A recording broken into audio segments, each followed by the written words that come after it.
Hey lovelies, welcome back to my YouTube channel, and today I thought I'd do something a little bit different. I say that all the time. I don't know why I say that all the time. Basically, I'll be making some shortbread because I really wanted to share this with you because it's delicious. It is a recipe that I found, but I tweaked it a tiny bit to fit my needs, I guess. But only tweaked a tiny bit. So I'll link the original recipe down below, but if you just want to follow along with this video, which I assume you're going to do because you're watching it, then let's just follow along. You only need a few ingredients, so let's just get straight into it. So like I said, you only need a few ingredients. I'm going to show you what those ingredients are now, just real quick. So first of all, you need butter. It needs to be room temperature butter, otherwise, I don't know why. But this butter's been sitting out for quite a while, so let's just make do with what we have. I know it's so boring. You need 300 grams of room temperature butter. I think that's 2.5 cups. You need a silver spoon royal icing sugar, or if you're not from England, then I think it's confectioner sugar.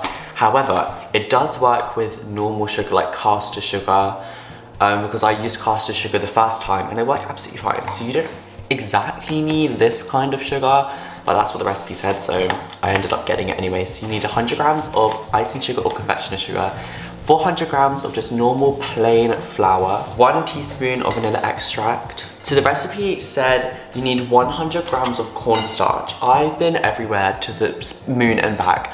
Couldn't find any cornstarch at my local stores.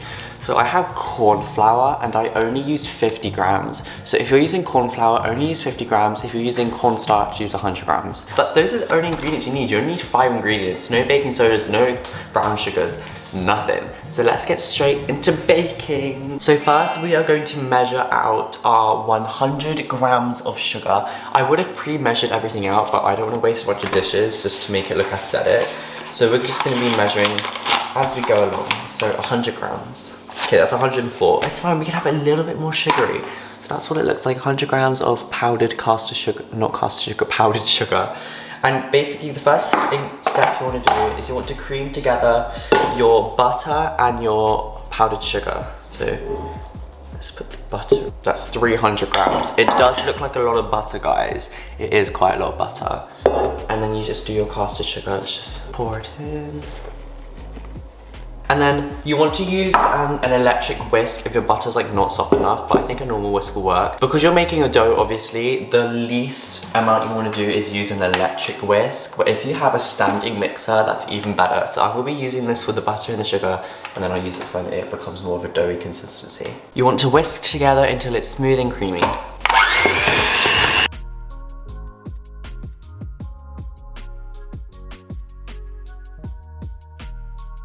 Next you want to add in is 1 teaspoon of vanilla extract. So this is a teaspoon.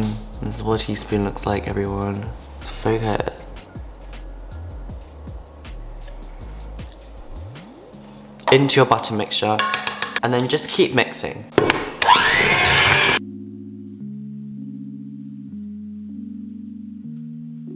Next, we want to weigh out 400 grams of flour. This bowl will not hold 400, so we'll just do it in 2 segments.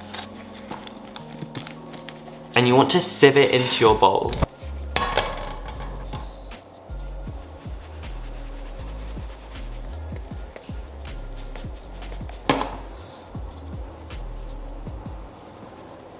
And then you want to do your 50 grams of corn flour.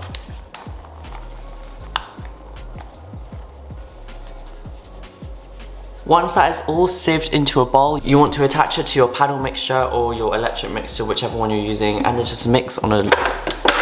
just mix.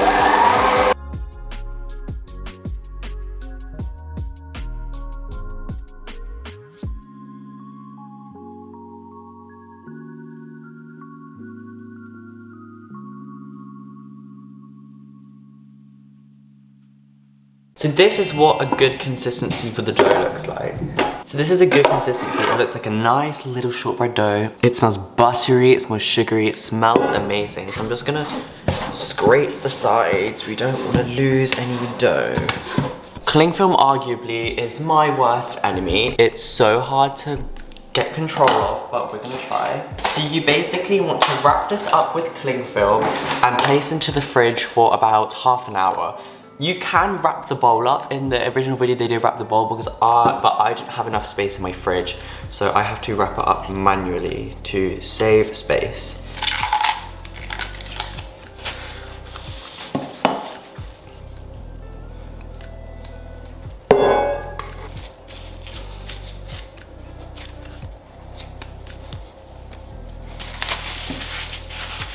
Place this in the fridge for about 30 minutes. And then I'll see you guys in 30 minutes. Okay guys, so now it's been 30 minutes and we're gonna put the shortbread onto the tray. So this is what the tray is gonna look like. So the tray in the video said an 8x8. This is not that. It is very similar to that, but it is a rectangle. But I feel like anything like kind of this size, like 2 hands, like preferably like 1.5 hand, you know, you kind of get the gist. Like this kind of size, like I don't know the measurements, so just measure it like this against my hand. And then you're just gonna put a bit of parchment paper inside of there. And then let's go get our dough. So this is what our dough looks like. Let's just unwrap it and put it inside.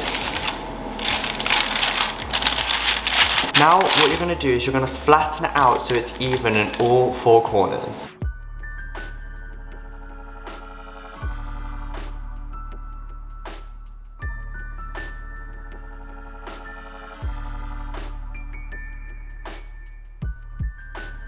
Sorry, my camera battery ran out, but I have finished flattening the dough as much as I can and as much as I can be bothered with. So this is what it looks like currently.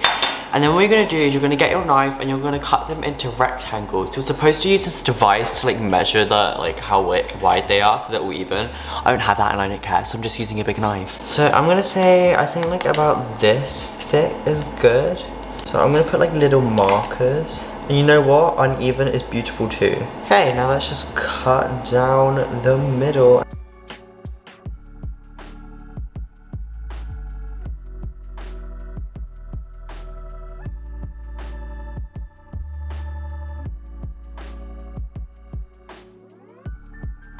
There we have our lopsided cut shortbread thing. Last thing we do before we throw it into the oven, which is preheated at 160 degrees Celsius, or whatever it is in Fahrenheit, we are going to be using a fork to poke the little shortbread holes. Because if you don't know, Scottish shortbread has little holes on it because it's shortbread. So we're gonna poke little holes just like this. Not pushing all the way down, but a good distance-ish down.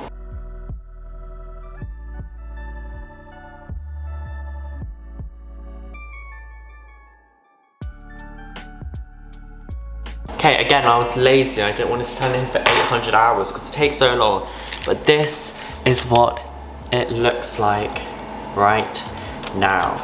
Now we're gonna throw that into the oven.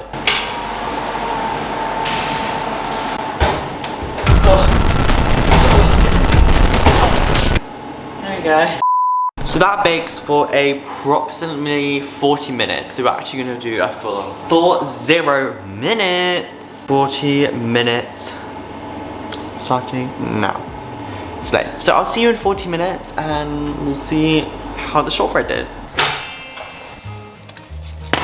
Look how good that looks. So this is optional of course, but while it's still quite hot and straight out the oven, I like to sprinkle a little bit of just normal granulated sugar on top. Most shortbreads always have a little bit of sugar, so I always sprinkle. So now that I've sprinkled the sugar on there, I'm gonna let these sit for about 10 minutes and then I'm gonna use a knife to cut them into their slithers.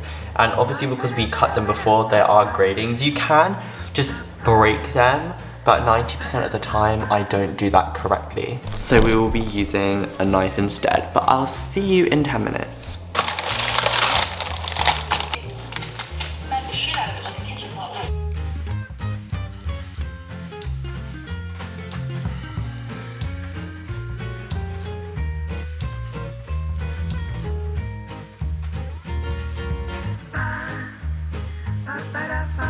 Here it is, the finished plate of shortbreads. They smell absolutely delicious. They smell just like sugar, just like butter. Buttery sugar is so good smelling. I think my favorite part of baking in general is genuinely just creaming together the butter and the sugar, because it's so good smelling, like in general, like brown sugar especially. Oh, okay. But we are going to try one. So let's do a little taste test. I think I'm gonna do this one. This is what it looks like. Crumbly, amazing, good looking. Maybe I should break it off. Oh, it's still really soft because it's still quite warm out of the oven.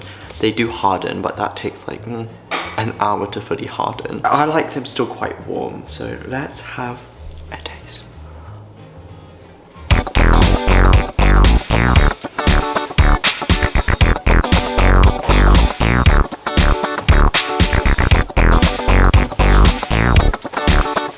That's how good they taste. They taste so good. It's so good.